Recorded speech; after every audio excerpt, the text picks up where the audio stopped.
Ass poor, and we ended on a godlike note. Thieves became elementalists this year by discovering the element of surprise. Revenants being every single elite spec wasn't entirely far off. Necromancers, spirits, teleport with you, and ritualists finally dropped the goddamn ashes. Paragons still yell at people, but they don't have that many animations. They got the short end of the stick. With no spear interactions either, so they didn't even get the stick. Conduit is absolutely god tier. Mesmer brought back AoE distortion because we didn't learn the first time. Guardian gets Hollow Forge. I'm trying to remember what else happened. Evoker is the best spec in the game because it gives you 5 new classes all in one.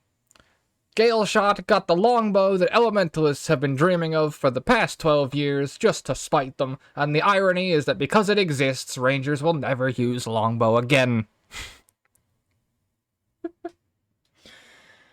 Oh my god. This video is going to act as a tier list, my overall thoughts, and a recap of all of the elite specs, all at the exact same time. This is going to be the yearly elite spec roundup. They have just finished revealing every single one. All of the elite spec streams have gone through. I have seen every single one, aside from Antiquary, because I just didn't give a shit. And I didn't really watch Troubadour either. But everything else I have an opinion on. These are all going to be my opinions. Feel free to argue in the comments down below, because I'm going to put your class lower than you'd like it to be, by nature of it being a tier list. So, let's start at the bottom, shall we? With what I think did the absolute worst.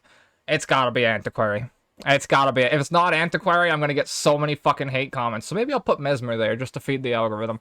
But maybe it's a tie. Maybe it's a tie, and the reason I say Mesmer is because I don't really play support Mesmer, and I don't particularly play as much Mesmer either. Mesmer's my support, or my bank class, particularly. Not to say it's a bad class, because it's overly overpowered, and considering they're bringing back AoE distortion, it's also going to be exceptionally busted. Now, Antiquary is a meme. Full stop. Benchmarking this thing for anyone trying to actually be a decent player, you poor man. Because the way Antiquary works is they get randomized stolen skills every time they steal and use their little script buddy. This is going to make it so that whatever you pull from the boss is completely randomized. Nobody has any idea what they're going to get. There are some traits that make it so you can hard force certain things, which might make it a little bit easier on the Snowcrows guy who's about to hate his job for a couple of weeks. But otherwise, the average player is going to just stick to Deadeye. It's really that easy. They're going to stick to Deadeye Pistol, and that will be their whole expansion. Not only did they not get Greatsword, they also didn't get Sword from Shinobi last year that people really wanted. No, you got Shadow Form Spectre last year, and then you got Indiana Jones literally laughing at you. So, yeah, there's literally no showcase of Antiquary gameplay whatsoever on the channel, because I don't care, and I was a Thief main for a very, very long time. That goes to show how tragic it is. Same thing with Mesmer. I do play a little bit of Mesmer. Staff Mirage is quite fun, and I am looking forward to eventually playing Virtuoso, which is basically Esper from WildStar. But I do want to talk about exactly what's on screen right now. The fact that they went against their own advertising, by the way, with this, by giving Rifle to Deadeye, because they said in their initial reveals that they wanted to make it so that you didn't have to play the other expansions to gain access to specific weapons, to then go and show a Antiquary holding a rifle, which would require you needing Weapon Master specialization from Soto, Deadeye from Path of Fire, to then be able to equip the rifle while using Antiquarian. Your marketing team needs to look at that one for the next time. It's minor gripes, but everyone was confused. Now, I genuinely think if you were to switch Amalgam and Antiquarian, people wouldn't have been as mad. If Antiquarian went to Engineer, where they had some kind of script interactions or what have you, not saying Engineer isn't good, because I'll get to Engineer eventually, but if you switched the concepts and the ideas where Thief became Amalgam and melded with like Shadow Force energy or something, and then Engineers became the Gambler, nobody would have batted an eye. If your tool belt skills flipped random stolen skills, everybody would have been ecstatic. It would have been crazy. Gambler NG would have gone hard. But no, we get Indiana Jones instead, and Reddit in an uproar. So, the two on the bottom for me, yeah, I've got to say it's going to be Antiquarian and Troubadour. Troubadour is just, I'm not a Bard fan. I do play support across the board, but I don't really play Mesmer all that much, so that's just going to be a personal option for me. I'm trying to think about the other ones. There's Ritualist, Paragon, I'm trying to remember what the other one is. Gale Shot, and then... well, I'll have a click through here, shall we? I've got Gale Shot gameplay right here. I have Paragon, Ritualist, Conduit, Amalgam, and Fire Wizard. But there's one more that I literally can't remember. Ranger, Warrior, Necro, Revenant, NG, Elementalist. And then... oh my god, I'm literally blanking on the last spec. What the fuck is it? Guardian, Luminary. Yeah, we're putting that in D tier as well. Because it's basically just Hollow Forge. I'll give you some gameplay of Gale Shot here. I'll skip ahead. Because we're going to talk about Ranger next. Skip ahead into about this point. Let that play. Yeah, Luminary is basically Hollow Forge. On a budget. It's kind of tragic. So we're putting that in D tier. It could be good. Obviously, I haven't played it. I didn't even look at the representation for it either. But, yeah, very underwhelming. They led off with the absolute worst lot, in my opinion. Because they led with Troubadour, Gale Shot, Luminary, as you can see in the description up there that I just moused over and hid. Gale Shot was the winner, so the starting point was very, very ass. But we're going to put Luminary in D tier because it is quite literally just Hollow Forge on Guardian. Kind of cool as a concept, but, yeah, no. I mean, the fact it has spirit weapon interaction and all that sort of stuff is cool, but they changed spirit weapons from being literal summons to being, like, active casts and whatnot, and I did level with the, like, spirit weapon that spins around, so that's cool. So if there's any interaction with that, I don't even know. Like I said, I didn't even look at it. That's how little I fucking cared. But that was before I started actually playing Guardian, whereas now I do play Guardian, and I genuinely kind of enjoy it. So, with that, we're going to go up a tier. What are we going to put in C tier? I think it's got to be Gale Shot. I think Gale Shot's going to get C tier, which is tragic. I think it's going to be Gale Shot and Paragon in C tier. And those are the two that hurt me the most. And that is coming from a Ranger and Warrior main. I'm putting both of my classes in C tier. Oh my god, what a year. But, like, I say that, and I'm not even mad, because I know what's coming next. Like, so, the reason I say that is because Gale Force, fuck, I play too much League of Legends, Gale Shot is a hypocrisy, in and of itself. Because what they've decided to do is give Rangers a longbow kit. I just needed to let the silence hang there for a second. Yeah, longbow kit. Bro. You could have just given this to Elementalist. I mean, don't get me wrong. Elementalist is... You'll see where I put Elementalist later. But this is literally the longbow Elementalist people have been dreaming of for the longest time, and it's on Ranger. You could have given me Rifle. You could have given me Pistol. You could have given me 2 pets. You could have just given me a second dog, and I would have been over the moon. No. We instead never get to use longbow ever again. Reason being... the way this works is you'll see the feathers stacking over top of this thing here. It's a good thing they did it like this, because if they did it on the inverse, the spec wouldn't function. Literally, if they made it so that you started at 0 feathers and then you gained feathers while you're in the weapon, you wouldn't be able to use it in open world, because if you mounted up and then demounted, you would lose all the feathers and have to start again, because you don't stay in kits when you remount. So, Cav runes, open world, Kek W, it'd be dog shit. So thankfully, they make it generate while you're outside of the bow, which is fantastic. However, it also means that since you're going to always have maximum feathers, you never need to bring a longbow. So, Longbow Ranger loses 1 more ranged weapon. The ranged class now never has to use its ranged weapon. Oh my god, it's so counterintuitive. Okay, why is it counterintuitive? Why do I sound like a monkey? Alright, reason being, you're gonna use great sword, sword, axe. Don't believe me? Here's what's gonna happen. You're gonna pull out your great sword. You're gonna start the fight with great sword 3. You're gonna maul, hilt bash, maul, weapon swap. Axe 5. The boss is gonna teleport away. Oh no, I can't hit him, so we flip into the bow. We dump a couple of bow skills till we get Hawkeye. We Hawkeye towards the boss. We get back to the boss and we stuff the bow right back up our ass and never use it until the boss teleports away again. That's the Gale Shot experience, boys. That's what it's gonna be. There is a trait or two that let you camp the bow. We'll have to see how good it is. We'll have to see how good it is. But it's a bow that you can't skin. Also, absolutely tragic. Absolutely tragic. I would have genuinely preferred them to give me a second pet, have that be the entire mechanic, and then have them amplify the bow itself. At this point, I would have taken Falconer instead, as a general thing where you just fling birds at people. But I mean, that's a personal choice. My other worry is this has quickness on it. While you're camping the bow and using the bow stuff, you're going to be shitting out AoE quickness. Now, my worry is that because it's a QDPS elite spec, they're going to change or remove quickness from either Let Loose or Quick Draw. Which, if they removed it from Let Loose, well, okay, now that if they removed it from Let Loose, then Untamed would no longer be Quickness Untamed. So I could see them removing it from that to then make it so Longbow doesn't become QDPS, so then if you want to use Longbow, you're forced to use the new Gale Shot.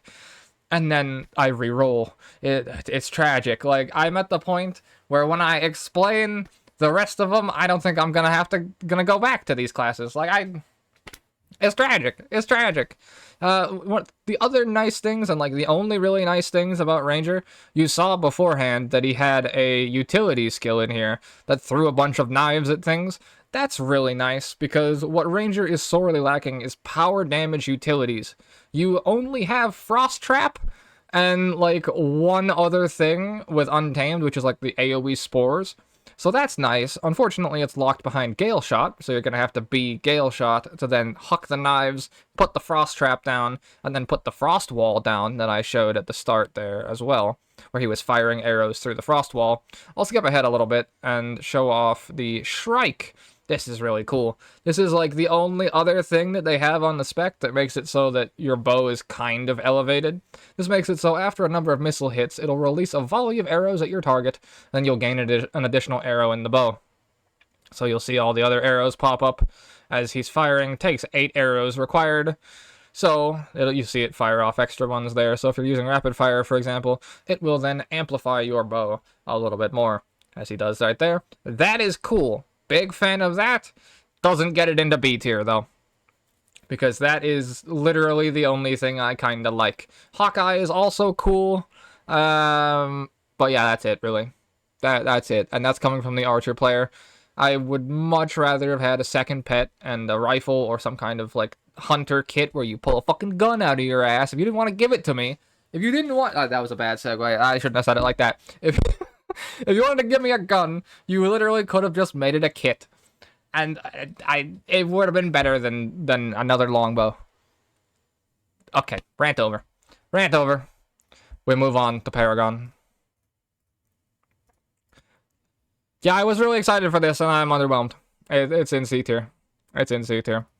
It's a shame. It really is, because the way the echoes work, or the refrains and whatnot work, is cool, but there's not a single piece of damaging utility on this fucking spec. Not one whatsoever. Every single thing on this is utility and healing focused. Okay, yes, sure, Paragons could do that, but they could still huck the goddamn spear. They still threw the spear. Paragon Warrior was the primary setup because you'd pop Frenzy and just wing Adrenaline Spears. Like... yes, okay, they leaned more into Paragon Mesmer, with you would cast Arcane Echo, and then you double echo the Paragon enchants, or the Paragon shouts, or what have you. But, like, you're on Warrior. You would pop Frenzy, pop for Great Justice, huck Spears, Harrier Toss, Disrupting Throw, and then just murk the guy. We don't get any of that. There's not a single spear interaction in the trait line. What class did you make? You get wings one time and it's from the elite. And yes, okay, the elite's really cool, but the elite doesn't pick you up off the floor, so battle standard is better. It's so tragic. It's so tragic. And yes, I know, I'm riffing hatred. It's gonna get good, I assure you. We're in the fucking shit half. It's only uphill from here, boys, trust me. But yeah, your animations on this, I hope you just like more shouts. Because that's it. You do a little animation, there's one strike. Oh boy, one strike! Which also, I don't even think it does the strike a second time when the echo goes off, because that'd be too much power damage for a warrior, boys! Ignore the fact they said they're gonna keep 100 Blades locked because they like the skill identity. God save us all. So yeah, we will never yield. Your health cannot be reduced below 0 for a short period of time. After this effect ends, gain barrier proportionate to your missing health. Now this would be so much better if you pressed it and it brought you to 1. Because then what it would do is it would pick people up off the floor. But because it doesn't pick people up off the floor, you have to time it perfectly so that you won't go down. But it only gives it to 5 people, so you don't save the raid. So half the team at random falls over. You can't revive people with it, and half the raid randomly dies. Paragon. Paragon. Oh my god, bro. Yeah, and then all of the refrains, every single one of them does utility. So this one gives you might, this one gives you something else, and I don't even remember, stability, I think. So we could have had one that pulses AoE damage, just raw pulses AoE power damage. So then when you're in the middle of the fray, you constantly have an AoE damage field going out. Or is that too heraldy? I don't particularly know. But they make it so that you get the bonuses that you need to keep your stacking might buffs and all these sorts of things from using weapon skills. So you want to use, I think it's from 4-5. So, like, Axe 5. Like, we could have had Paragon, where we use Torch 5, flip over, Axe 5, while we have a pulsing AoE damage field on top of us, while we're shitting out burning bolt projectiles everywhere, while we're Cyclone Axing with wings on us. And no. We get Paragon, half the raid falls over. It could have been so good. It could have been so good. I'm disappointed. C tier. Alright. Uphill. Ritualist is gonna be... Oh, wait. Okay, hang on. Hang on. I need to think about this. Okay. Amalgam gets B tier. Oh, shit. This is tough. Hang on. This is tough. I need to think. Because Amalgam is really good. Fuck, do I just skip B tier and put them all in A? Something has to go in B tier. Something has to go in B tier. What's it gonna be? What's it gonna be? What's it gonna be? It's gonna be... I'm putting Amalgam in B tier because it makes me not want to play Ranger anymore. That's what we're doing. Okay, this spec is insane. This spec is godlike. I skipped just to the right one. Defensive Protocol Thorns. Welcome to one wolf pack on Engineer.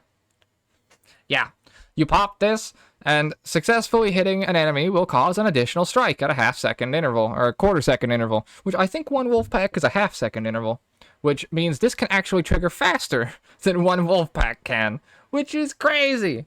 And oh, but that doesn't matter. One wolf pack is shareable. So is this. So is this. This is shareable too. You can make it so you can get 2 evolves. The way that this spec works is each one of their little thingos here has a raw effect, the morph effect. When you press it, it does the thing. But then it has this added bonus effect. So when you press your evolve key, your big recklessness button, you get all of the fucking strains at once.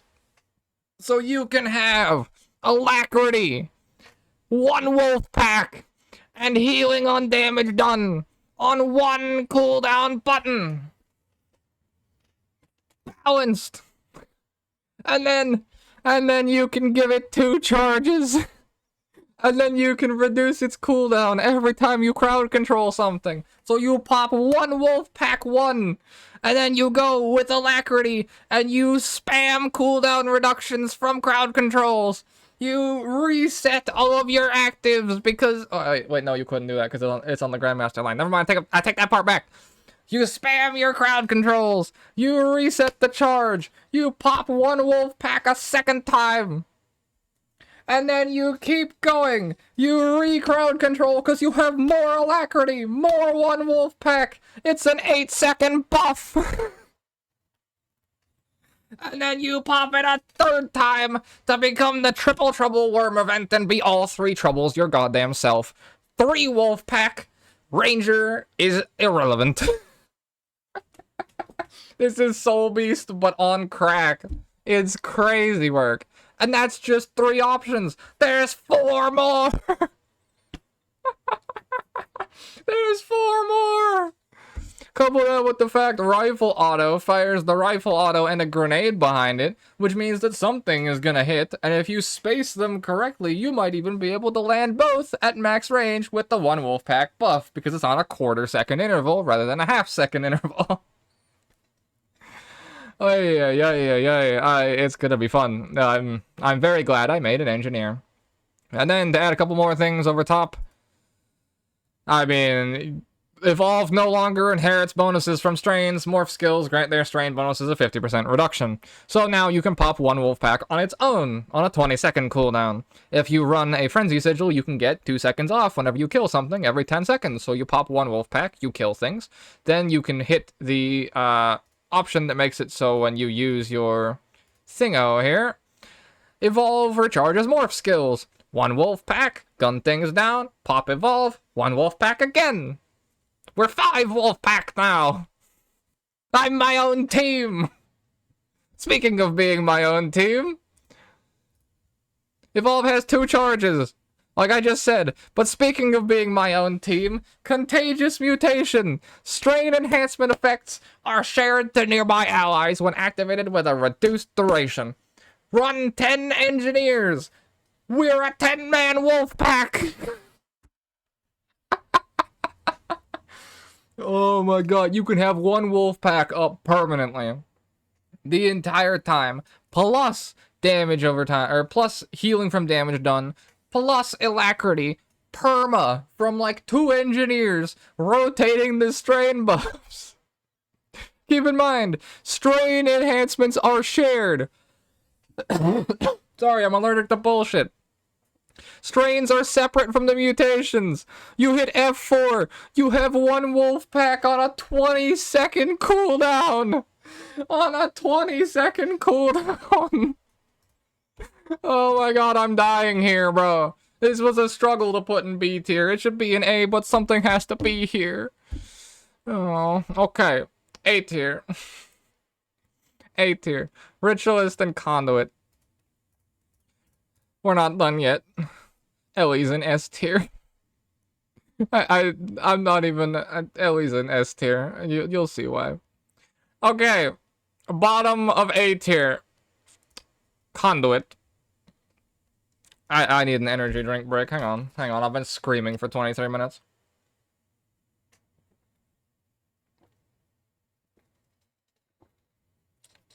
Alright.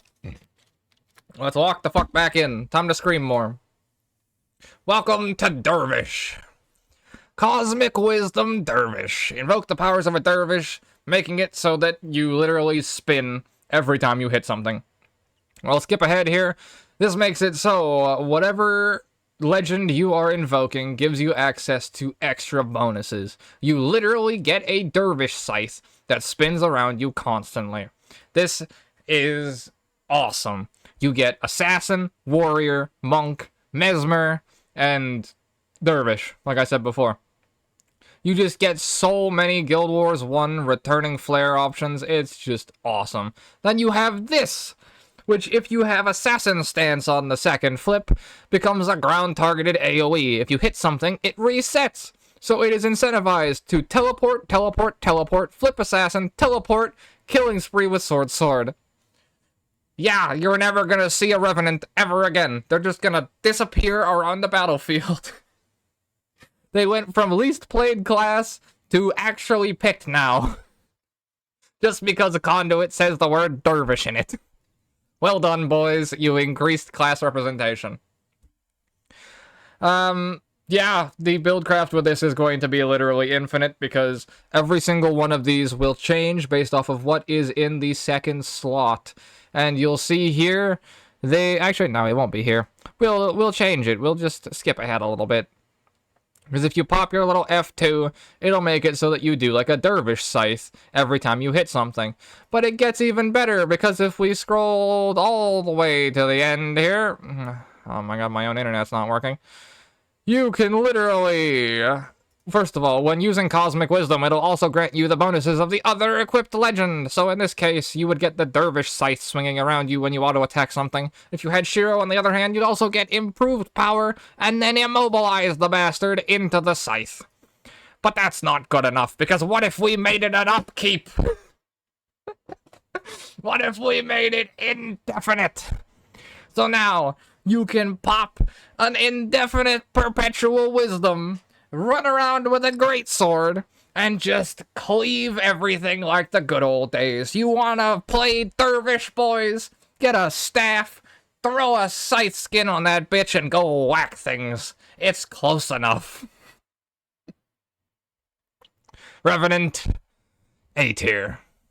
Ritualist, my boy. This is the spec that I am genuinely most excited for, and it doesn't make it to S tier. I'm not kidding you. Fire Wizard is better because of what I'm about to show you after this. Top of A tier.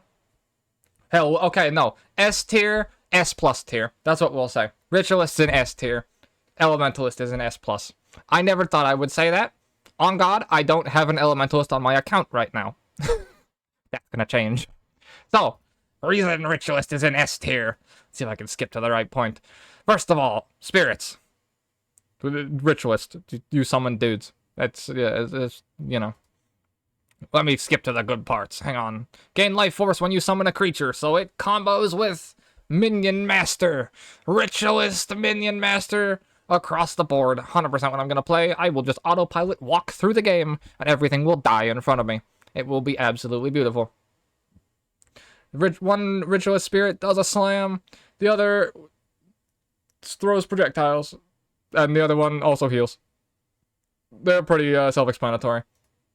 But the good stuff, you see it right there on his 7 key, it's gone. His 7 key has Splinter Weapon, which I thought was the craziest shit until I realized we could get one wolf pack 5 times. But, you know, there's nothing saying you can't stack the one wolf pack and Splinter Weapon buffs separately because they're separate tooltips, so you could technically get 4 hits from one shot. What an expansion. When you summon a creature, deal damage to enemies around that creature. Spirits and minions are creatures. When you use Jagged Horror, you will summon a creature outside or from the body of whatever you just killed, which will then do a detonation with explosive growth. Yeah, love that. Minion Master value. But your spirits deal increased damage. Affected allies receive the full benefit of weapon spells, so you can give everyone your Splinter Weapon. But here's the fucking kicker. Lingering Spirits. Spirits persist when exiting Ritualist Shroud, but continue to drain life force. During this time, spirits attack more rapidly. Life force that is gained during this time will not be consumed by spirits. Meaning, you can drop the boys, and then drop out of Shroud, and they will just keep going. They will just exist. That's Guild Wars 1 Ritualist. Right there. You resummon all the dudes, and then now, since you're out of Shroud, you can Splinter Weapon your own fucking spirits. Amen, brother. Now we're cooking. But it gets even better. Because those same spirits... Hang on, I need to find the clip. Hang on. Where is it? I think it's here. Oh, yeah. SOS. Yeah. SOS. It gets better, though. Wandering spirits! Spirits teleport to you before they perform their auto attack. He didn't show it. He didn't do the good combo. He didn't do the crazy combo, where you put the spirits outside of Shroud, you have them teleport to you, and then you splinter weapon them all. It's gonna be so good. Here's what this looks like. It's as stupid as it sounds. Hang on. Where does he do it? Does he do it here? Come on, brother. You can do it. Teleport for me, please. Yep. Oh, no, that's SOS. Oh, no, he's just literally raw teleporting without using SOS, I'm pretty sure. So, yeah. S tier. Absolute S tier. Is this the part? It's somewhere in here. Come on, me, you can find it. I believe. I believe. Oh my god, I'm skipping around on 2 different layers. Well, either way, yeah, you can literally go into Shroud, drop all the dudes on top of you, pop out of Shroud, splinter weapon them, and then run in a straight line, and every time there's something near you, they will teleport to you, attack, splinter weapon it with 3 separate projectiles, and then teleport to you again.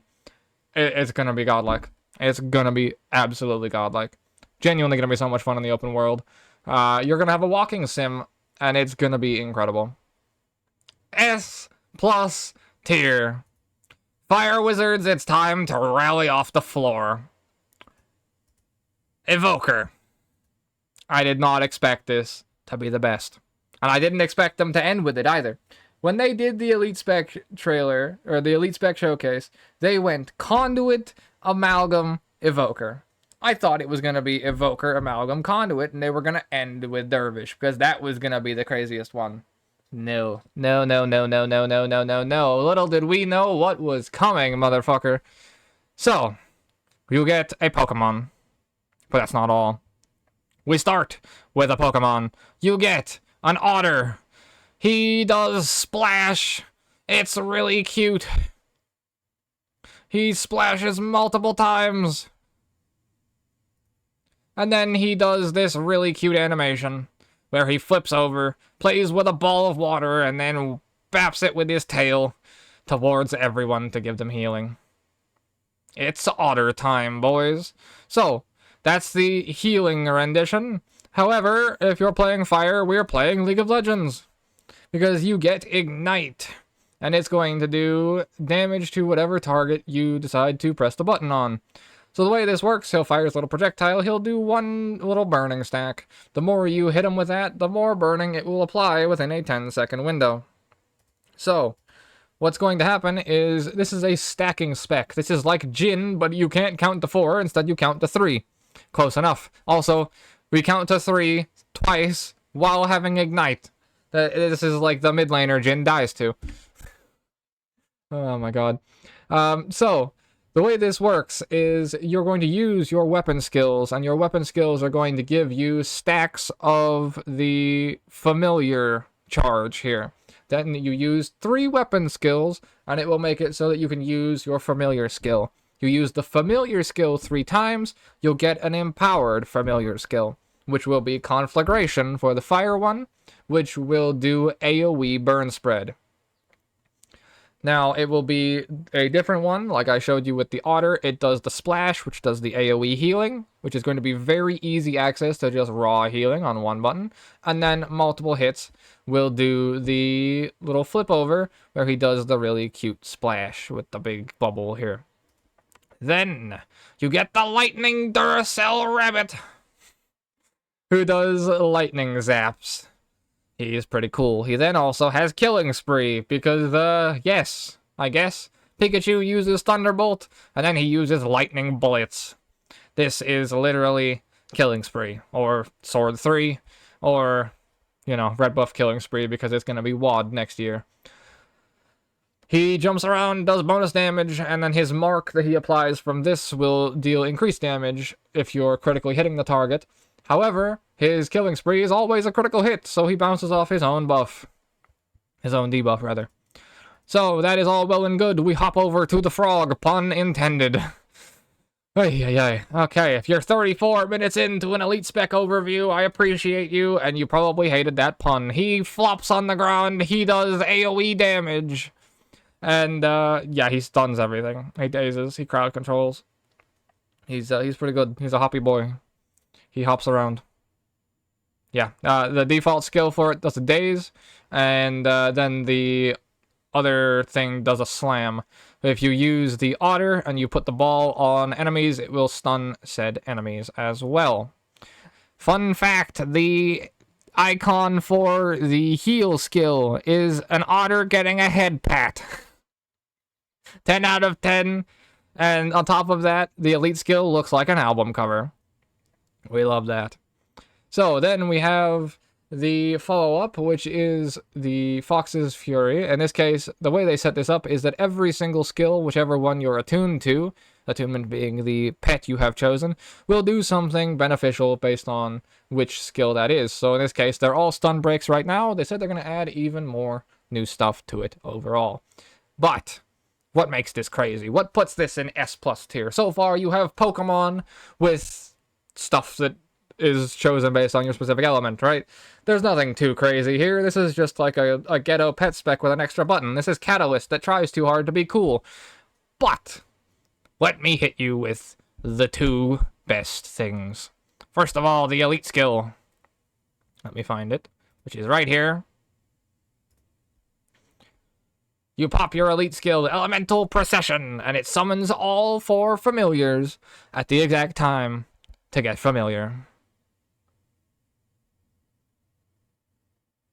Yeah. If you summon it in the enemies, they will all jump around, pop Conflag, which will then give you the Fire Burn spread, which is Fire Epidemic up to 9 stacks, potentially. And then it will stun, daze, AoE stun over top, bleed everything with the rabbit, and AoE Conflag all in one button. That's an elite skill. You summon your entire Pokemon Go roster on their fucking head. But that's not the kicker. What puts it in Ultra S+ tier?